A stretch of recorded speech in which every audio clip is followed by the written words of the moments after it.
Hey everyone, Dan Bernard here with another tutorial, and today I'm going to be continuing my Adobe Audition Basics series. This will be installment number 6, and today I'm going to be highlighting available controls to the user through tracks and the mixer window. And just right off the bat, if for some reason you don't have the mixer window available to you, it's an easy fix. You go up here to Window and then click on Mixer, or use keyboard shortcut Alt and the number 2, and it should bring up your mixer window in your display somewhere.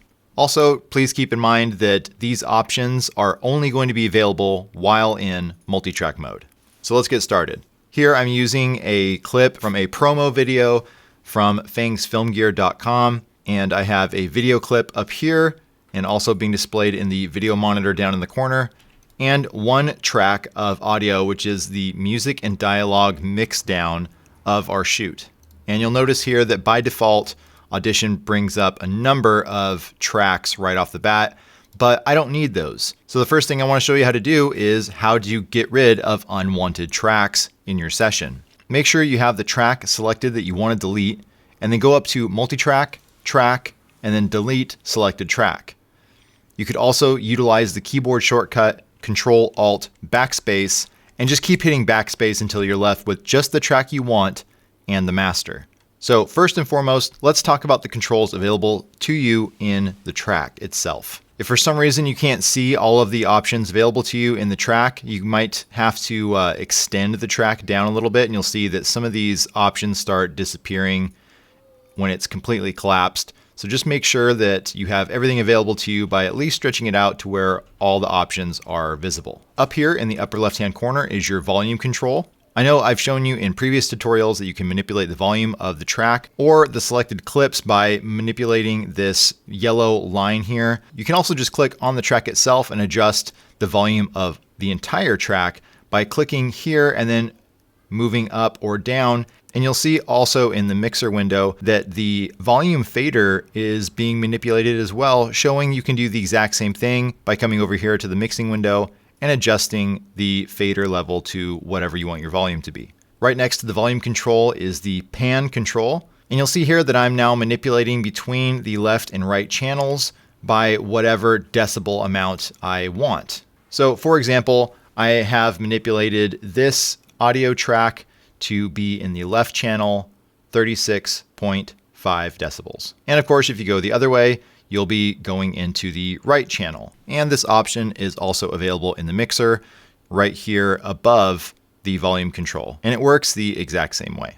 Next to that, you have the option to sum to mono. That means whatever you've done to the stereo mix will just be reduced to 0 and your final output will be mono. Directly above that, you have these options here, the mute, solo, and arm for record buttons. And so real quick, obviously, if you hit the mute, that mutes this track. If you hit S, that solos this track. And so when you hit play, if you have multiple tracks with lots of things going on here, you will only hear the solo track that you have selected. In this case, I would only hear track 1 if this S was highlighted on track 1. Now, if I had 15 tracks and I only wanted to hear tracks 1, 3, and 7, I would just hit solo on 1, 3, and 7, and then I would only hear that mix when I would hit play. So this is a real slick way to just hear a few tracks play simultaneously in your project.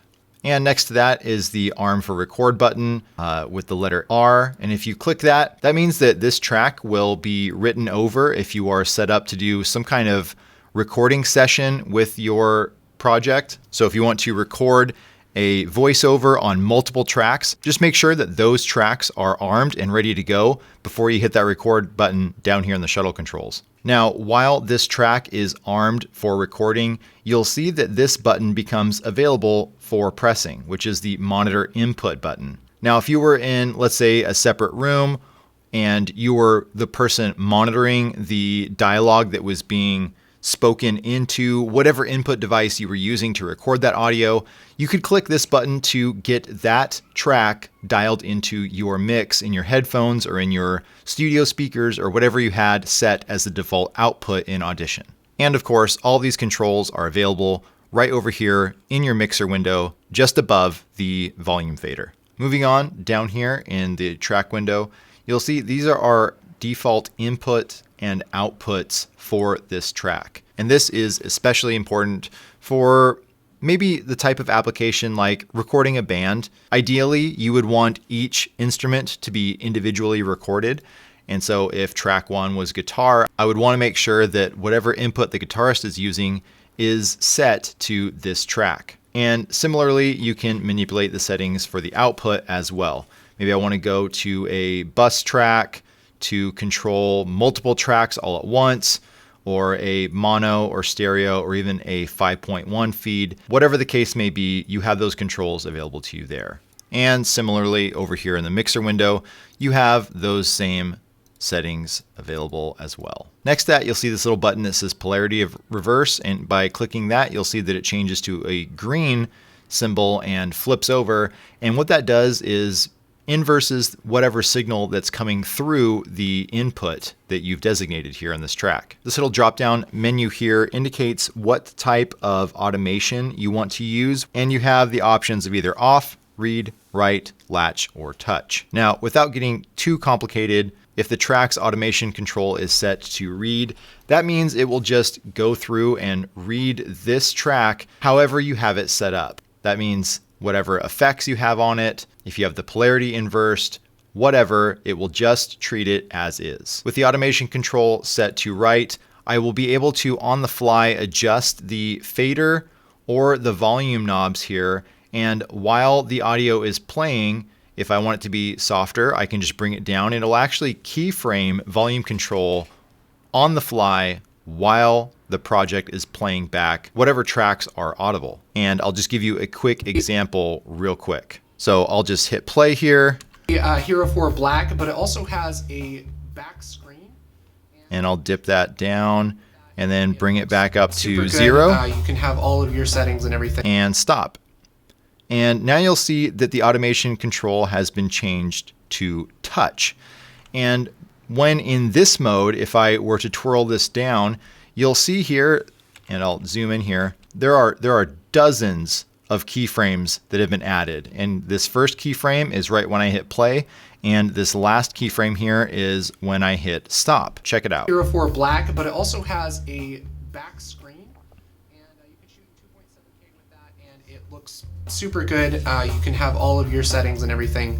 So when in touch mode, I can isolate single keyframes and manipulate them and play with them and adjust them to however I want if I didn't get it quite right on the fly while it was playing back using the volume fader in the mixer window. Now, of course, you have all these keyframe controls right here underneath. I can clear them all if I wanted to. Just going back to normal, I can add more or bounce back and forth between the previous and next keyframe. And if I was really happy with whatever changes to the keyframes I had made, I could click this button here, which pretty much locks all the keyframes on this track. If I happen to accidentally change the automation controls to write or latch or anything else that utilizes keyframes, those changes will be protected. So moving on to the touch option of track automation.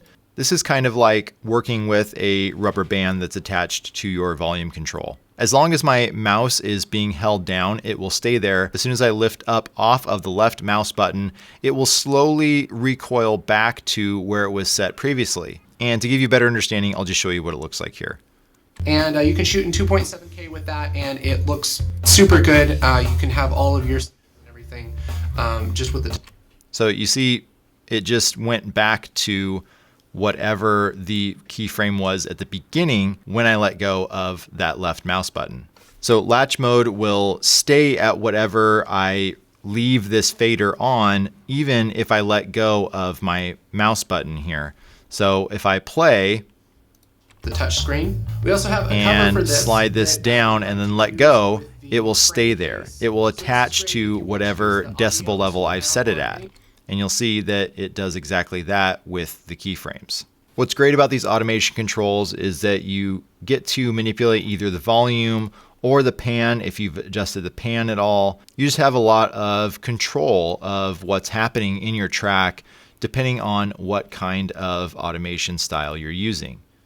And again, these are available over here in the mixer window as well. One of the advantages of working in the mixer here is that you get to see all of these laid out in front of you, where over here in the multi-track editor, you have to kind of navigate between these controls here, utilizing these buttons to swap between those modes. So if I wanted to manipulate the effects in my track window, I have to actually click on the FX button here, whereas I just have to go over to this part of the mixer to add an effect, or to add a pre or post fade, or pre-render the track, or toggle the power of the effects that I've put on this particular track. I have all those controls just right at my disposal right here in the mixer, and I don't need to click on anything to navigate that way like I do in the multi-track window. And the same goes for the sends,